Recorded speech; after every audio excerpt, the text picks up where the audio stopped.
First of all, congrats on the film. Thanks, Tanner. Absolutely love it. It's amazing. Appreciate it. The idea, where did it come from? You said it took you like 3 years to kind of get this thing to where it is now.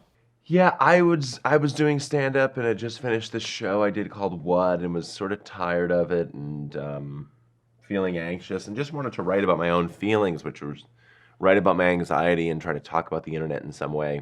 And then it just like was trying to write a bunch of things and this kid just kind of came from that. I definitely didn't sit down to be like, okay, I'm gonna make a story about a 13-year-old girl for sure. I was like, I'm gonna make a story about me and how I feel, and then I was like, oh, I feel like a 13-year-old girl. Wow, and you've done so much already, with television, your stand-up specials, comedy, now with film. Where does it feel like most at home for you at this point? What would you say your thing is right now? I think this felt most comfortable for sure. This felt like the thing I was building to in terms of like, it just contained all the things I really loved about what I did before. In stand-up, I loved staging the shows and writing the shows and conceiving the shows much more than I liked performing the shows. And this just sort of I get to do all the stuff I loved and other people get to perform. And also just like I get to collaborate and get out of my own head. Because I always felt like my writing was better than my performing, and that I should get better performers to justify it. And I felt like I finally found better performers.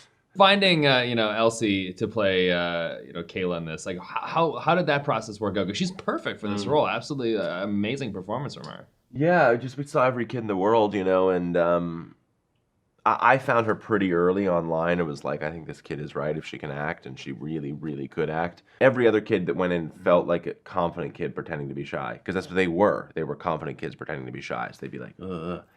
And when she played it, it felt like a shy kid pretending to be confident, which is the actual role as an active person trying to be something else. As opposed to being, oh, I'm shy and I don't want to talk to anybody. She played it like someone constantly trying to talk to somebody and can't, which is the truth of what social anxiety is. And Elsie understands it personally and is also a phenomenally gifted actor. So it was just like never, I tested her 7 times, but I never saw a kid more than once. Another kid, I never saw any other kid twice.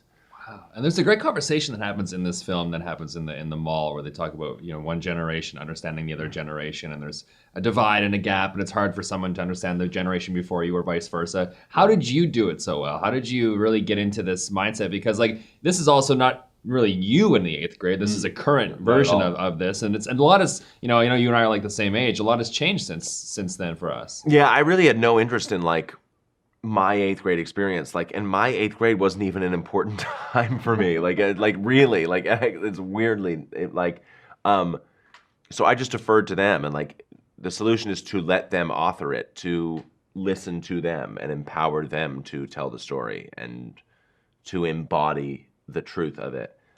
You can feel movies or stories when it feels like it's an older person domineering over a story, forcing it to be their vision of what youth is. And I just think the way we remember being young is nothing like what it is to be young. I think our memory completely clouds and we go oh man, I wish I was 13 again. I had no stress. It's no, you had a ton of stress. You actually just had no freedom and no money and no autonomy. All right, man. Thanks, Tanner. Thanks for everything, man.